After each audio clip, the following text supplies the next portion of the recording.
एक दिन एक छोटा सा बच्चा स्कूल से घर लौटा। उसके हाथ में एक बंद लिफाफा था। उसने घर में कदम रखते ही अपनी माँ को वो पत्र देते हुए कहा, माँ, आज मेरे शिक्षक ने ये पत्र दिया है और कहा है कि इसे सिर्फ आप ही पढ़ें। माँ ने पत्र खोला। जैसे जैसे वो पढ़ती गई, उसकी आंखें भर आईं। आंसू रोकते हुए उसने पत्र को मोड़ दिया। बेटे ने मासूमियत से पूछा, माँ, इसमें क्या लिखा है? माँ ने मुस्कुराते हुए कहा, बेटा, इसमें लिखा है कि तुम बहुत होशियार हो। इस स्कूल के शिक्षक इतने सक्षम नहीं हैं कि तुम्हें पढ़ा सकें, इसलिए या तो तुम्हें किसी और स्कूल में भेजा जाए या फिर तुम्हें घर पर ही पढ़ाया जाए।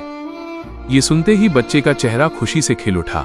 माँ ने उस पत्र को बड़े जतन से अलमारी में संभाल कर रख दिया और मन ही मन एक दृढ़ निश्चय कर लिया, वो अपने बेटे को खुद पढ़ाएगी और उसे एक सफल इंसान बनाएगी।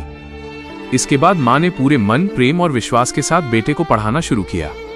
उसने बेटे की जिज्ञासा को कभी दबने नहीं दिया, बल्कि हर सवाल को प्रोत्साहन दिया। माँ के अटूट विश्वास और निरंतर मार्गदर्शन से वो बच्चा पढ़ाई में आगे बढ़ता गया। समय बीतता गया। वही बच्चा बड़ा होकर अपने युग का एक महान आविष्कारक बना, जिसकी प्रतिभा को पूरी दुनिया ने सराहा। कुछ वर्षों बाद माँ का निधन हो गया। एक दिन उस महान व्यक्ति को पुराने सामानों को व्यवस्थित करते समय वही पुरानी अलमारी मिली। उसमें रखा वो पुराना पत्र उसकी नजर में आ गया। जिज्ञासा से उसने पत्र खोला। जैसे ही उसने पत्र पढ़ा, उसकी आंखों से आंसू बहने लगे।